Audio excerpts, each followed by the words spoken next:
Buenas noches, bienvenidos a una nueva edición del Café del Correo, el programa de análisis y debate de actualidad en la provincia de Cádiz. Están hoy con nosotros Emilio de la Cruz, Manolo Pérez Fabra, Rafael Garófano. Estamos esperando que de un momento a otro se va a incorporar Pepe Huisa. A nuestros invitados de hoy les proponemos también como tema de conversación, de debate, de análisis, las primarias en el seno de la agrupación socialista de Cádiz. Ya han votado en primarias en casi todas las agrupaciones. No sé si Jerez ha llegado a votar, que había también un enfrentamiento muy fuerte. Sé que en Chiclana hubo una sola candidatura, en San Fernando una sola candidatura.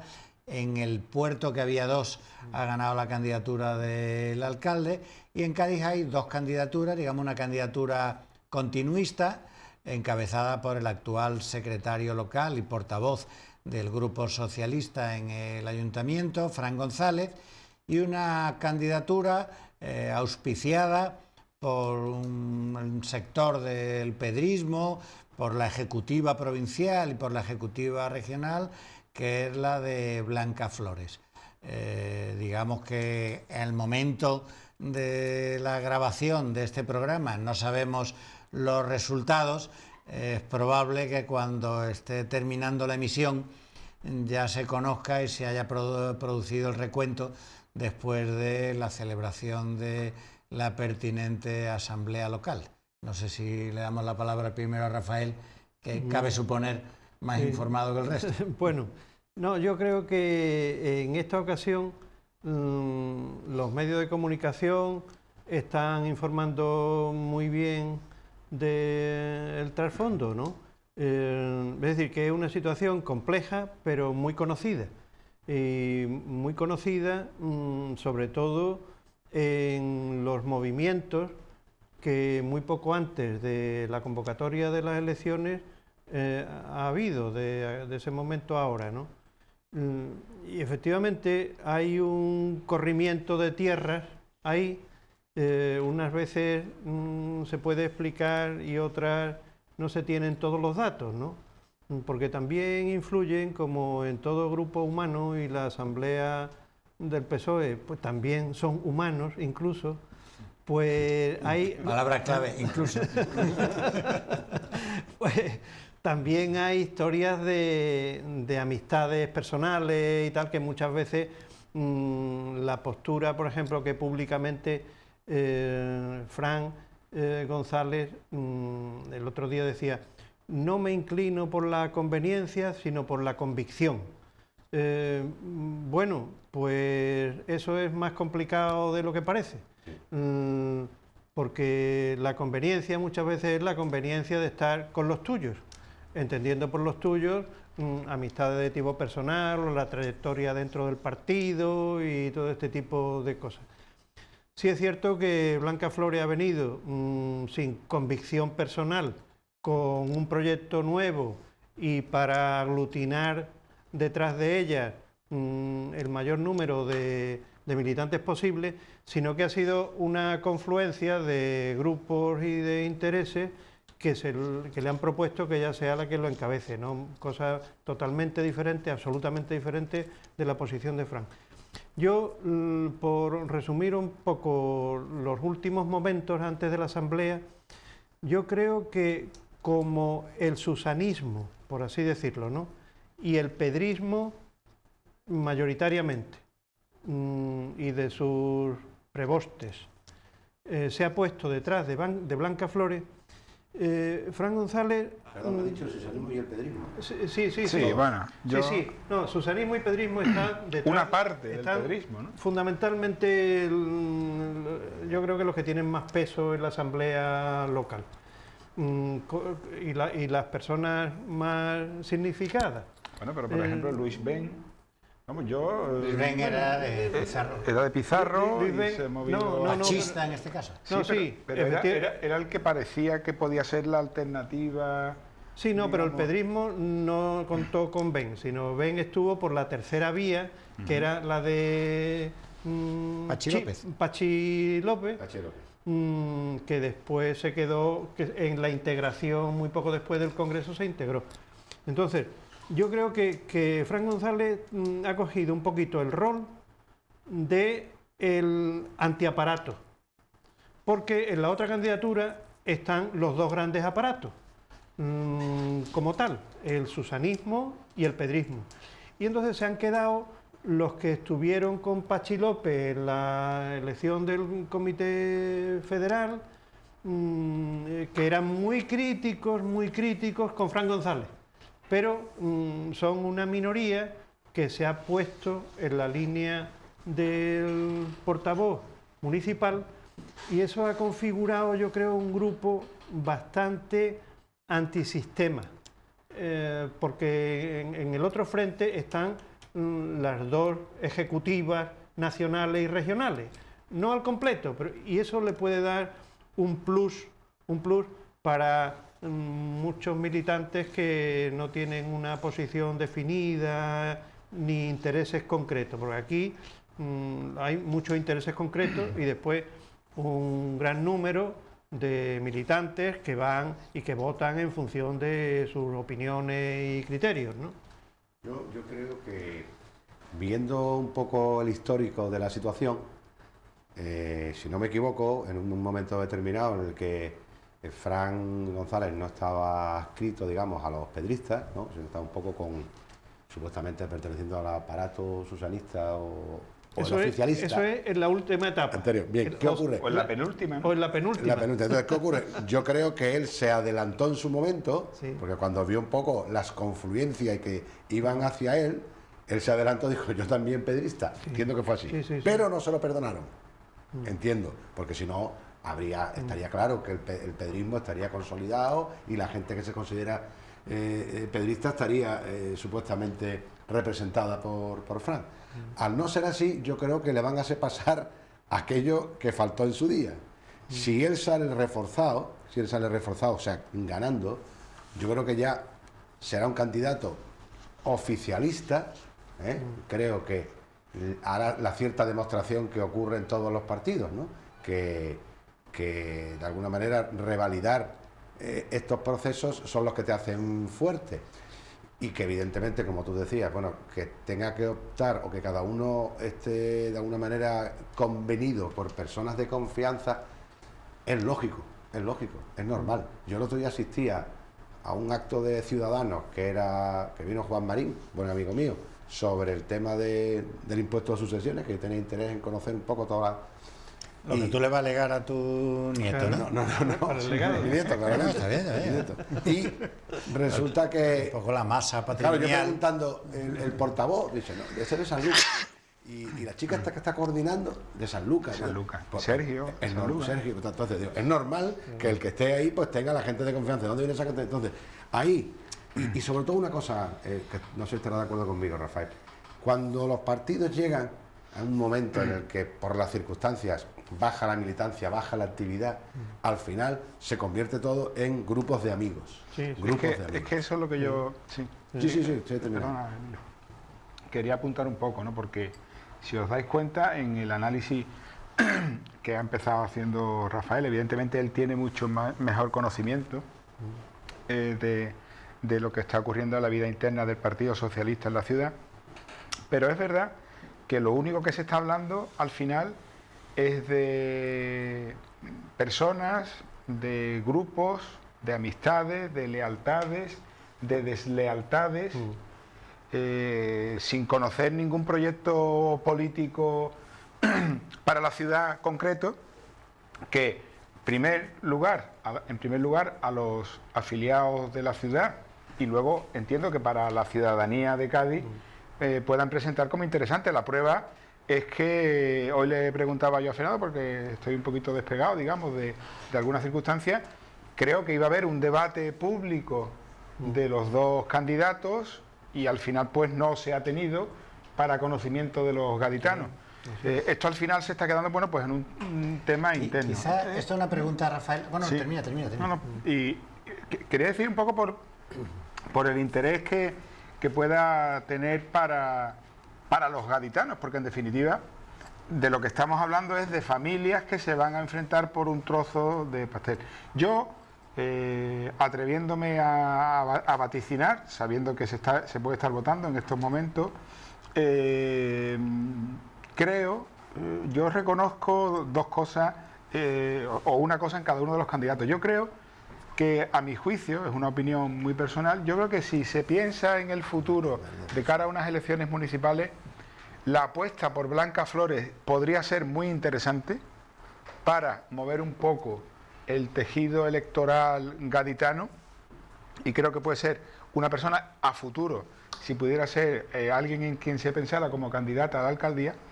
Pero por otro lado, reconozco en Fran una capacidad tremenda de ser quizás el único que no es humano en el grupo de los socialistas gaditanos y ser un animal político. Sabe moverse muy bien, todo lo que hemos contado, hemos hablado de la penúltima posicionamiento, el último y el que toque. Creo que él controla perfectamente lo que va a ser la elección y, bueno, pues con unos resultados que serán posiblemente muy ajustados, pero tengo la impresión de que él es el que lo va a conseguir porque sabe moverse muy bien y lo ha venido demostrando. Es decir, tiene cargo en Diputación precisamente con los que está enfrentado, fue pedrista cuando tocó, etcétera, etcétera, Vamos etcétera. a escuchar, ¿no? Le damos la bienvenida a Pepe Huisa y aprovechamos y escuchamos sus opiniones acerca de estas primarias en la agrupación socialista. En primer lugar, pedir un poco de disculpas, vengo de la presentación del del secretario general de Comisiones Obreras en Cádiz. Y eso es interesante, podemos hablar también. Y perdona el retraso, ¿no? Yo coincido que las primarias estamos ajustadas, muy ajustadas.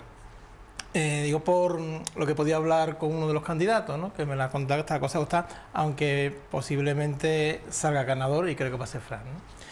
Y Fran, yo creo que, o el candidato a secretario local, si tiene algo en el que yo pueda definirlo, es cierta coherencia en el discurso que ha tenido. Cierta coherencia política, de discurso político, que lo llevó a ser el cabecillista del sector pedrista en Cádiz.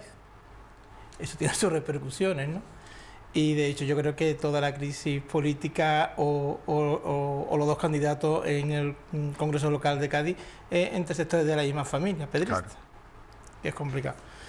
Pero cierta coherencia tiene, y yo creo que se está bregando bien en el ayuntamiento. ¿Podría haber hecho algo más? Sí. Y la situación del PSOE de Cádiz, pues bienvenido otra vez Cádiz-Herzegovina, ¿no? Bueno. Y esto, una pregunta para Rafael, a ver, conocer opinión de Rafael. ¿Tú crees, Rafael, que durante esta campaña tan breve, porque esto ha sido una semana, ¿no? Tenían que habernos dicho algo más? Porque claro, se ha hecho, el cuerpo electoral son 430 personas, pero se ha hecho de cara al conjunto de la ciudad. No hemos escuchado ni una sola opinión sobre el futuro de la ciudad, ni siquiera de algo que concierne al Partido Socialista, que es la política de alianzas, cuando el Partido Socialista apoyó a Podemos y de alguna manera permite que conviva. Es decir, ni sobre el futuro de la ciudad, ni sobre la política de alianzas se ha escuchado nada. ¿Se tenía que haber escuchado? Sí, pero no había ni tiempo ni circunstancias. Concretamente, la candidatura de Blanca Flores ha sido muy próxima en el tiempo, muy próxima. Y además se ha eludido el debate porque la confrontación no sería entre dos modelos o dos propuestas, sino entre dos candidatos que llevan cosas diferentes. O sea, un candidato lleva yo tengo detrás a grupos que se han puesto de acuerdo y me han dicho que yo los encabece. Y el otro, yo llevo una labor en el ayuntamiento que te puedo hablar de todos los temas municipales desde hace 4 o 6 años. Uno por uno y el trabajo interno que ha habido en el grupo y por qué unas veces nos hemos ido con Ciudadanos y otras veces nos hemos ido con Podemos. Es decir, ahí no había, estaban en unos niveles muy diferentes para que eso se pudiera dar, ¿no? Bueno, esa es la causa de que al final no ha habido debate, no solo no ha habido debate, sino no ha habido ese tipo de propuestas, ¿no? Y porque hay un tema fundamental, que yo te lo digo porque te lo he oído a ti, ¿no? En su momento. que es que la situación que tiene Fran es muy complicada porque ha dependido siempre de una directriz regional en función de los intereses del partido con Podemos, así se ha tenido. Por lo tanto, es muy difícil, y si eso se va a seguir llevando, es muy difícil que internamente te salga un competidor en tu mismo partido que sea capaz de decir, por ejemplo, oiga, aquí ya hay que acabar con esta situación o tal. No, ¿por qué? Porque puede ser que eso moleste en el ámbito regional. Entonces se tienen que quedar en una tierra de nadie.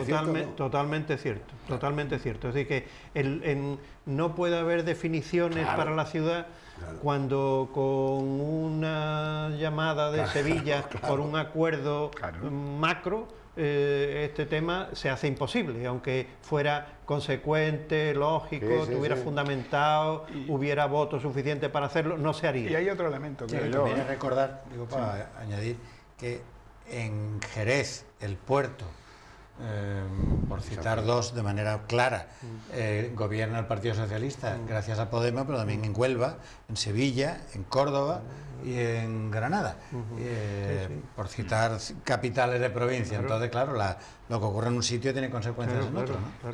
Pero yo creo que además de por los motivos de no entrar en conflicto con posicionamientos que pudieran venir impuestos por direcciones provinciales, regionales, yo creo que es más sencillo.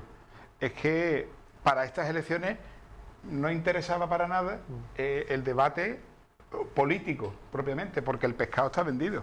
Es decir, aquí se sabe cada uno con los que cuenta en función de qué familias son o quiénes son los que se juntan en un sentido u otro. Y eso es prueba, por ejemplo, de lo que ha ocurrido. Es decir, ¿para qué vamos a hacer un debate público o para que lo conozcan todos los ciudadanos de Cádiz, cuando al final de lo que estamos hablando es que si los 4 que sabemos que van a votar por aquí, los 7 por aquí, los sumamos y ya está? Es decir, que es esa la componente. Sí, lo que ha comentado Emilio, de cara a las municipales, porque estamos centrados en lo que va a pasar esta tarde y quién se va a hacer cargo de la gestión del partido. Pero después vendrán la necesidad de hacer las listas electorales y el candidato a la alcaldía. Claro, es verdad que Blanca Flores podría jugar un papel diferente, por la novedad, por sus características personales y tal. Y ella no descartaba que pudiera ser ella la candidata y que Fran estuviese en el ayuntamiento y tal. Ahora, si Fran está a cargo del partido y también es el portavoz en el ayuntamiento, lo que significa medios de comunicación, constante presencia en la calle, ahora y de ahora a las próximas elecciones. ¿Dónde va a haber hueco para meter a un candidato que no sea el propio Fran? Claro, es decir, que cuando Fran dice, no, la asamblea decidirá quién será el candidato a la alcaldía, hay un consenso bastante amplio de que el candidato en las elecciones municipales tendría que ser otro. Por los resultados que haya tenido Fran y por sus características personales, ¿no? Otro. Y sin embargo, si él gana, aunque lo quisiera, no va a haber posibilidad política de que eso se dé, porque necesita un tiempo a que el candidato lo vaya haciendo personaje público. No, va a haber que acudir al personaje público que ya tenemos. Pero eso convierte al partido en cautivo de los cargos institucionales. Es el argumento que daba Luis Ben el otro día en un artículo, ¿no? Decía, voy a apoyar he estado en contra de la gestión que ha hecho Fran, pero lo voy a apoyar porque si no va a entrar en conflicto con los concejales. Entonces, bueno, ese es el argumento nimio, ¿no? Yo creo que al final, como resumen de todo, o yo como lo veo, es la dificultad que tiene la izquierda en general en Cádiz de hacer un proyecto de ciudad viable y de cara al futuro. Porque nos vamos a encontrar también otra disputa dentro de poco también, que son las listas electorales del partido gobernante ahora, de Podemos, y la confluencia que va a haber, que ni se sabe nombre, y eso siempre crean tensiones. De hecho, en una de la parte militar del gobierno, ya hay tensiones. Con lo cual, yo creo que se Pero está hay tensiones a haciendo partir un del 2, ¿no? ¿Eh? Pero hay tensiones a partir del 2, ¿no, Pepe? Hay tensiones Del en la segundo. formación Sí, política. ya, no del en primero, la ¿no? formación política, lo que era antiguamente Izquierda Unida. Izquierda ¿vale? Unida, Que ahora sí, es otra sí, cosa. Izquierda Unida. Sí. Ahora se van a presentar con otro nombre, en la Van a ir confluencia que unidos, sea. sí, sí. En la confluencia que sea, que no hay nombre, ¿no? Pero también hay tensiones ahí. Sí, sí, sí. Y en el equipo de gobierno hay tensiones también, ¿no? Eso todo el mundo lo conoce. Eso de cara al futuro de Cádiz, yo creo que es perjudicial para la gente que tiene cierto sentir social, ¿no? O que intenta representar a una parte importante de Cádiz, que no hay proyecto. Que no hay proyecto, desde la izquierda no tiene un proyecto que tú puedas defender viable y decirle a los ciudadanos que, mira, este es mi proyecto de ciudad. Ni en uno ni en otro. Eso yo creo que se lo está poniendo fácil a otras fuerzas políticas, ¿no?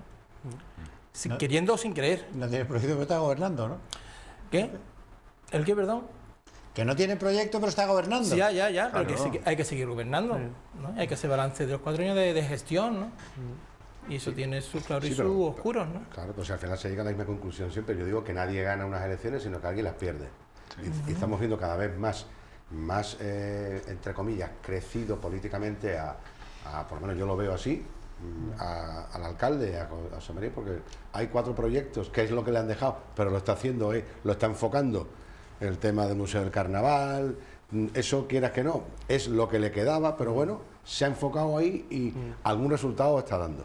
Pero el gran drama es que esta situación de los aparatos, es lo que estabas diciendo tú antes, que ocurre en el Partido Popular. El Partido Popular en estos momentos pues no tiene, tiene que decidir Teófila Martínez si quiere estar o no quiere estar, y si no quiere estar hay que tener un candidato con tiempo. Claro. El Partido Socialista, al margen de que ganen o no ganen, el problema lo decíamos el otro día, es que tendría que haber, ¿cuántos se cambian? Nada más que se cambian cuando hay un mirlo blanco. Si mañana dice una persona conocida, ¿no? Como se suele decir, de reconocido prestigio, es cuando entonces le dice al aparato al que sea, tú te tienes que quitar.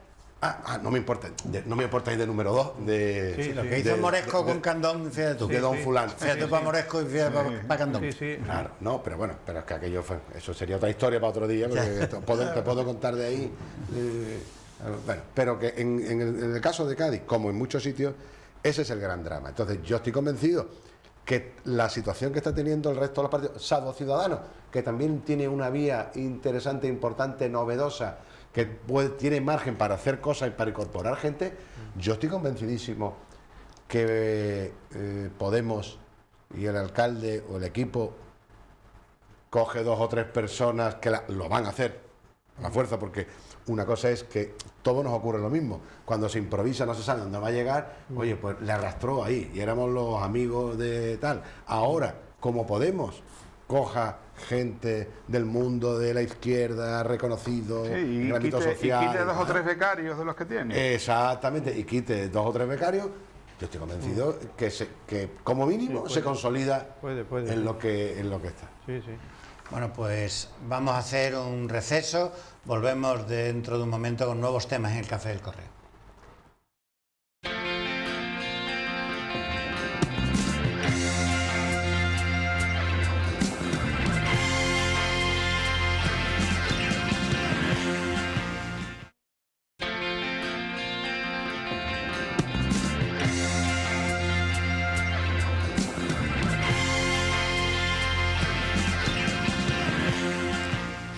Continuamos en el Café del Correo. Recordamos que están hoy con nosotros Rafael Garófano, Manolo Pérez Fabra, Emilio de la Cruz y Pepe Huisa. Quería plantearles a ellos como 3 temas positivos. Aquí solemos tratar asuntos siempre que generan conflicto, de carácter negativo, pero se han producido como 3 noticias en los últimos días, las 3 de carácter positivo. El contrato que ha realizado Airbus con lo que se llama Índigo, un grupo, un fondo de inversión americano que tiene acciones en varias compañías aéreas, es el mayor contrato aeronáutico de la historia, del que se verá beneficiado la factoría de Cádiz. También la excelente situación de Carenas Cádiz, la factoría de Navantia en la ciudad de Cádiz, dedicada a la reparación de buques, en parte buques militares, pero sobre todo en los últimos tiempos los cruceros.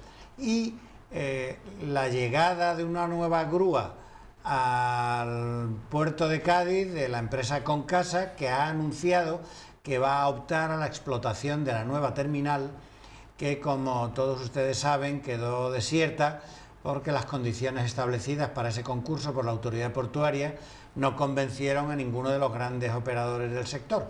Así que tanto en lo concerniente al puerto de Cádiz vía Concasa, a astilleros vía Carenas Cádiz, como a la industria aeronáutica vía el contrato de Airbus, son tres buenas noticias que afectan a la Bahía de Cádiz. No sé, Pepe, empieza tú. Yo creo que son excelentes noticias, ¿no? Yo decía antes que venía del acto de presentación de Unai Sordo aquí en Cádiz y reconocía, ha dicho públicamente que los datos macroeconómicos llevamos ya ciertos meses con datos muy positivos y que esos datos macroeconómicos hay que bajarlos al pasto, a las casas, a los trabajadores. Y yo creo que estas tres noticias van a hacer que realmente, si hay recuperación económica, se vea en las casas de los trabajadores, ¿no? Porque todo eso significa empleo. Eso es riqueza, eso es empleo, ¿no? Yo muy satisfecho, vamos. Ojalá esa noticia fuera la que habláramos aquí, ¿no? Bueno, ojalá pudiéramos hablar en todos los programas, ¿no? De que esto se... Hombre, es una noticia, bueno, excelente. Y además es que la provincia de Cádiz tiene un potencial impresionante. Yo creo que el problema aquí no hay más... Vamos, en este caso se trata de que hay una subcontratación o una parte de la contratación que una gran marca consigue el negocio y viene aquí. Pero hay también otras capacidades. Lo que hay son unos nefastos políticos. Hay tal mediocridad política en esta provincia que esta política no va hacia adelante. Porque yo alguna vez recuerdo que escucho que leía de artículos de mi padre en el año 57 hablando de la necesidad de la área metropolitana de Cádiz. Fíjate, año 57, yo tenía un año, ¿no? Y tú dices, ¿qué se ha hecho en el ámbito del ámbito metropolitano?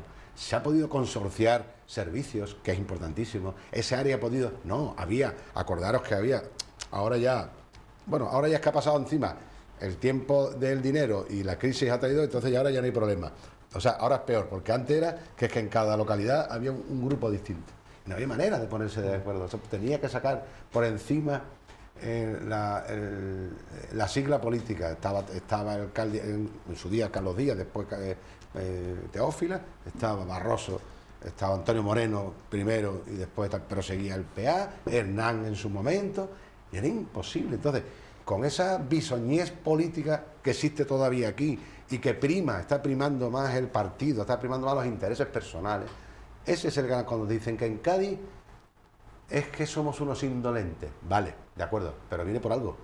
Y claro, se tiene que reflejar. Es cuando en su día me decían a mí, algunos que no son lógicamente de izquierda, me decían, que mal presidente Zapatero. Digo, no, me parece que es un presidente que representa lo que hay en España. ¿Cómo? Digo, esto es lo que representa lo que hay en España. Entonces, en Cádiz no puede haber, porque es que está representando. La gente no estamos luchando por las cosas, estamos absolutamente anonadados en todo y lo que tenemos es lo que tenemos. Entonces, ¿cuáles son los problemas? No problemas, el interés. Bueno, pues que hoy ahí la agrupación del PSOE tiene un problema o que va a tener una asamblea y que a ver si va a Teófila Martínez y qué tal. Pero ¿habéis visto que haya alguien que llegue, por ejemplo, en el propio ayuntamiento? Se tendrían que poner de acuerdo en la situación dramática que se está en el paro en esta provincia y que no se llegue a un acuerdo de que, señores, podemos dejar las siglas al lado, pero tenemos que ir todos a por esto y después nos peleamos con lo que sea. Eso no va a llegar nunca en Cádiz y va a seguir siendo, desgraciadamente, pues una situación muy negativa con el resto de España. Yo a ese matiz creo que es importante lo que ha dicho aquí el compañero de tertulia. Yo además le añadiría, además del compromiso institucional, que de alguna manera nos vamos encontrando, ¿no? Yo creo que también cierto compromiso empresarial. Claro. También. Claro. Porque están todas las mimbres puestas. O sea, la legislación laboral es favorable a la contratación de todo tipo, desde una hora, un día y el día que ellos quieran. O sea que están todos los miembros puestos y falta el compromiso empresarial. Bueno, el compromiso empresarial existe, Pepe, yo creo que existe. Sí, hay que ayudarle un poco más, no económicamente, ojo, a tomar las decisiones que no se toman por el riesgo que ven en la provincia. Pero que el riesgo en la provincia tiene todo a favor, 2 puertos importantes, sector vitivinícola, una planta aeronáutica estupenda que se va a beneficiar. Eso se tiene que y Navantia y Eru dicen, bueno, vamos, un compromiso con el empleo con la provincia. Eso tienen que hacer ellos, porque son los que contratan. Claro, pero ellos son los que contratan y los que crean empleo. Pero es que tienen que hacer, o sea, los políticos tienen que hacer lo que hacemos en la empresa privada. Yo hace 8 o 9 años nadie quería saber de Cádiz y yo he seguido en una labor y ahora inversores que vienen, han venido autoridad portuaria. Tú dices, a lo mejor ya no lo conseguimos para este año, será para el siguiente. Pero alguien tiene que estar vendiendo y alguien tiene que estar atrayendo, ¿no? Si no, y contratando al final. Y contratando. Yo estoy de acuerdo con Fernando cuando decía que es bueno el que tengamos este tipo de noticias, ¿no? Alguien decía que hubo un diario, ¿no? Que se llamaba Buenas Noticias y cerró, fracasó porque no duró ni un mes. No duró ni un mes, ¿no? Yo creo que sería bueno que aquí siempre pudiéramos hablar de este tipo de noticias positivas. Dicho esto, comparto la inquietud que transmite Emilio con nuestra clase política. Comparto la inquietud porque al final es bueno el que yo creo que todo esto se mueve por la economía, Pepe, con independencia, y se mueve por la economía pues porque hay intereses de empresas americanas, chilenas y bueno, de varios países que tienen varias compañías aéreas para el tema de Airbus y lo ponen en marcha.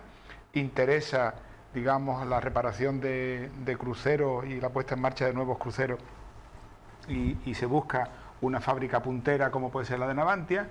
A mí, de los 3 noticias, la que más me gusta es precisamente la que puede desatascar un poco algo que parecía que estaba empantanado, como es el tema del muelle de contenedores de Cádiz, y contrasta con lo que luego hacen nuestros políticos. Una de las cosas que me preocupa es que veo que acompañando todo esto, pues nuestros políticos están dedicados, o por lo menos los que dirigen algunas de nuestras instituciones, están dedicados a otras cuestiones. Y a mí me llamaba mucho la atención que nuestro ayuntamiento se ha sumado a la iniciativa sobre las aletas que ha promovido Puerto Real, que es un poco la filosofía, digamos, ecologista del mantenimiento, la sostenibilidad, etcétera, de un terreno muerto que hubiera podido ser realmente el que tirara para adelante. Y contrasta pues porque al final pues parece ser que los 4, no sé, reptiles que hay por allí o no sé qué historia que pueda haber en las aletas es más importante que lo que hubiera podido suponer, ¿no? Es decir, la gestión de nuestros políticos contrastada con los intereses económicos que son los que al final dan o no dan riqueza y dan empleo. Claro. Rafael. Bueno, de estas 3 noticias, yo como he estado muchos años de servidor público y tengo una visión muy de las instituciones, ¿no? ¿Qué es lo que me brota, ¿no? Pues la preocupación de grandes empresas con tareas, carga y contratación, y la clase obrera, el personal, los profesionales, para eso, ¿quiénes, cómo, su renovación, su formación? Eso es, y junto a esas noticias positivas y concretas, no positivas de especulativas, sino concretas, unas encuestas de asociaciones de vecinos que dicen que un porcentaje muy grande de la ciudad, barriadas de miles de vecinos, hay unos porcentajes de analfabetismo tremendos, decimonónicos, vergonzosos. Es decir, que cuando dan esos datos, hay otros mundos, pero están en este. Es decir, que hay no ya división de clases, sino hay ciudadanos que están viviendo aparentemente en la misma ciudad y en el mismo tiempo, pero en paradigmas diferentes. Es decir, con unos porcentajes de analfabetismo en la ciudad que se queda uno... ¿Y tú crees que es un dato riguroso, Rafael? Un 13% de analfabetismo. Sí, una cosa... ¿Tú de verdad crees que eso es dato riguroso? Bueno, no sé, vamos, no... Riguroso... Yo por tu experiencia, yo la mía me parece un poco exagerado, no sé. Es posible, pero a verlo, haylo. Es decir que... Y si rebajas y si rebaja un poco el rigor y dice, no es tanto el analfabetismo como que estuvieron de niño en el colegio y lo dejaron pronto, pero saben deletrear y no sé qué, o saben leer pero no tienen lectura comprensiva, y ahora están en la economía sumergida y siguen, efectivamente, y por otra parte iniciativas empresariales, fábricas con cargas de trabajo, y diciendo que aquí hay mucha gente con 50 años. ¿Qué pasa con esto? Y chavales buscando desesperadamente un título que te van a pedir acreditado para que puedas dar determinada prestación de soldar o de la gestión. Y ahí es donde yo pediría y exigiría a la administración, junto con la universidad, una sentada de verdad, no a hablar, sino a proyectar con presupuestos. Es decir, que las direcciones de las factorías y de las empresas, la universidad y la administración viendo ese tema, el tema de la clase obrera técnicamente preparada para incorporarse a eso que no va a ser lo que va a venir, sino que ya está aquí, es que ya está aquí. Es decir, ¿qué nivel de cualificación tiene que tener un operario de una factoría de aviación como la del puerto de Santa María o la de Puerto Real? O con estas reconversiones de los buques que hay que hacerlas no solo con las plantillas, sino con un conglomerado de empresas auxiliares bien formados, potentes, todo eso, ¿no? Entonces, como lo grande es grandes gestiones empresariales y en este momento están teniendo éxito, yo creo que la administración, donde tendría que poner su interés, el esfuerzo y los presupuestos, es en ese otro tema, ¿no? Y yo creo que más que la administración, las administraciones, la local, la provincial y la autonómica. Yo añadiría lo que dice Rafael, uno de los datos, claro, todo no es exacto, todo no es maravilloso, uno de los datos es, en Navantia, una parte importante de las empresas y del personal que reforman los cruceros viene de fuera. Efectivamente, yo los veo que entran y salen los hoteles de la zona donde yo vivo y tal y cual, por la mañana y por la tarde, y cada vez sí aumenta el trabajo, pero es que eso tiene un tiempo, es decir, vendrán a trabajar un tiempo hasta que empiece a haber más preparación laboral en otros sitios y terminen teniendo una infraestructura y terminen llevándose también las tareas, ¿no? Es decir, que ese es un tema. Yo recuerdo que me contaba un profesor de la Comunidad de Madrid que donde él estaba, los niños que no iban al colegio, los padres se quedaban sin ayudas sociales. Así, directamente.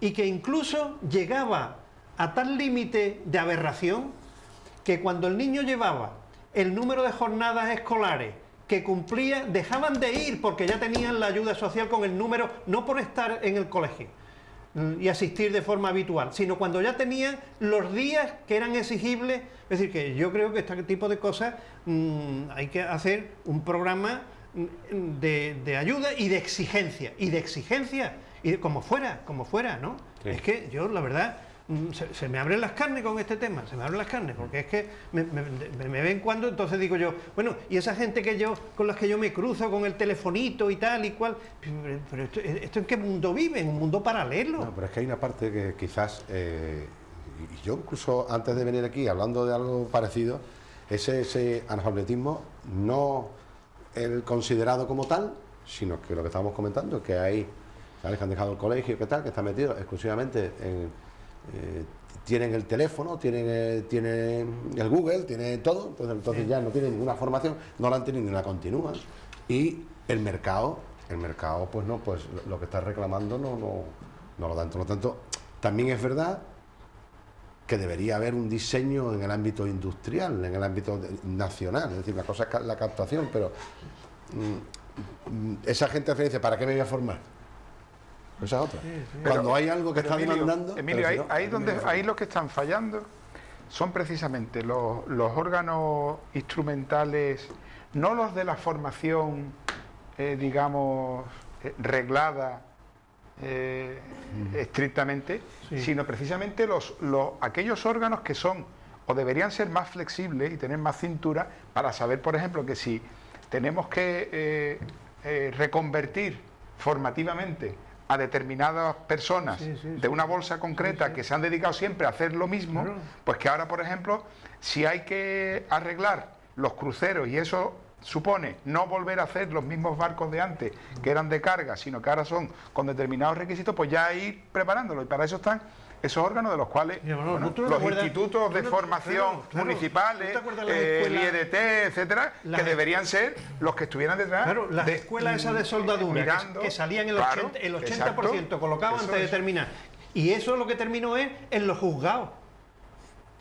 Que tiene guasa la cosa, ¿no? Claro. Que tiene guasa. Ese es uno de los problemas que ha habido en esta comunidad, con la formación que se ha ido al traste. De cocina y tal, que salía en el 80%. ¿Dónde terminó eso? Y un elemento en un limbo administrativo, cerrado durante años.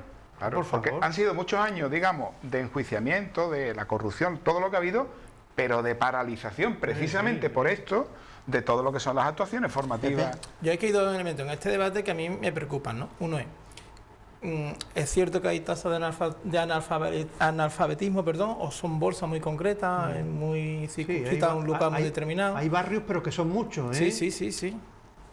Y en sentido contrario, yo estoy cansado de escuchar que la juventud española es de la más formada en los últimos siglos. Yo, bueno, en mi caso concreto, de mi familia somos 4 hermanos, el único universitario he sido yo, de mis sobrinas todas son universitarias. Todas, ¿no? Con lo cual, son otros datos que contrastan, ¿no? En un barrio obrero determinado, marginal en Sevilla, de las 3.000 viviendas estoy hablando, ¿no? Yo soy de allí. Entonces, me resulta extraño que después de 40 años de democracia salgan estos debates. Sí. Y otro elemento importante para mí, muy importante, el mercado de trabajo ha cambiado. Claro.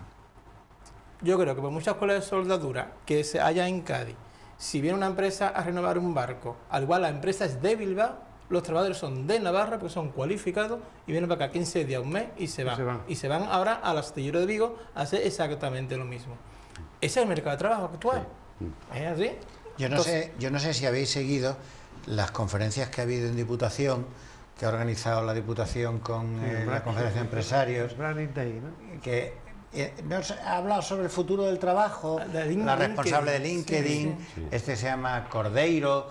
Masterclass. Claro, esa gente, algunas han sido especialmente interesantes, ¿no? Sobre cuál es el futuro del trabajo. Y hay trabajos que terminarán haciéndolo robots. Es decir, que eso no. Y aquellos que tengan un componente de aportación creativa, que no sea. Es decir, una soldadura al final terminará una máquina soldando, ¿eh? Y habrá un tipo que le dé el botón. Lo que hará falta son. Hoy me parece que lo escribía Joaquín Estefanía en El País relativo a las empresas que han salido de Cataluña.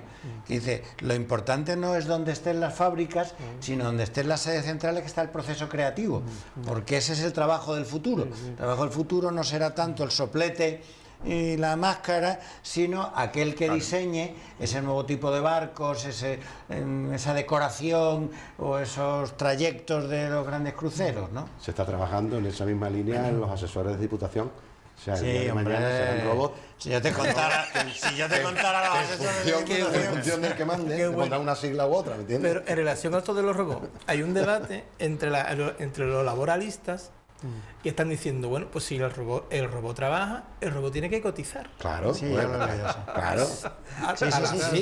Sí. Aunque yo conozco un chaval que está haciendo la tesis doctoral sobre eso. Hombre, porque es que tiene un montón de... No, yo lo he leído eso vinculado a la renta básica universal, que sabéis que promueven los sindicatos en España, que ha habido una iniciativa legislativa. Que decía, bueno, ayer me parece que leí, dice, esto cuesta 10-15 mil millones de euros. La renta básica universal, que ya en Finlandia se está empezando a experimentar. Pero ¿cómo financias una cantidad de dinero que tú retribuyes a tus ciudadanos independientemente del trabajo que hagan, ¿no? Y esa es que dice Pepe. Sí, pero esa renta básica, después de lo que estamos hablando, habría que vincularla a la formación con sangre y fuego a obligaciones sociales y educativas con los niños, con ellos mismos y una serie de cosas, ¿no? porque si no parece que no hay sentimiento de estar fuera de este mundo, ¿no? Tremendo, ¿no? Bueno, empezamos con nuestro nivel de dedicatoria. Yo creo que la primera dedicatoria se la vamos a hacer a don Julio Malo de Molina y Martín Montalvo, que contrae nupcias por tercera vez, aunque él siempre recuerda que una cosa es casarse y otra tener parejas. Sí. Que entonces no quiere contar el número de parejas que ha tenido. Para que no quede muy desnivelado. Para no presumir. Para no presumir. Entonces se casa con Mame Faisoli este sábado, que lo casa Martín Vila en el Ayuntamiento de Cádiz, y aquí don Emilio de la Cruz va a ser nuestro corresponsal en la ceremonia y le exigiremos crónica. Crónica rosa en condiciones. Hombre, claro, quién ha ido, quién no ha ido. Lo último que me ha dicho Julio Malo, que viene el decano del Colegio de Arquitectos de Argentina. Bueno, Sí. Y algunos bueno, de sus qué hermanos bueno. que tiene Pues mi Julio mujer, que tiene va de Buenos Aires. Julio tiene una familia muy extensa. Ya. Entonces, con que Perfecto, viniera pues. la familia, Bueno, pues intentaré dar cumplimiento a la orden que tengo de que no sé si algún día, no creo que llegue un robot a sustituir un coordinador como Fernando. no, a don Julio Malo es complicado, ¿eh?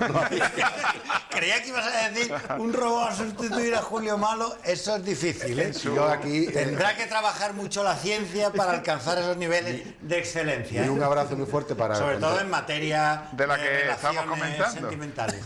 un abrazo muy fuerte para nuestro contertulio y amigo y pareja mía de estos, don Manuel Gómez de la Torre, que está haciendo cumplimientos de abuelo en Madrid y captando también, ya le he dicho, Manolo, porque poco a poco va saliendo de su onda comunista y poquito a poco, pues mira, y digo, vete a ver la fandera, vete a ver, ya me traes cosas. Así que...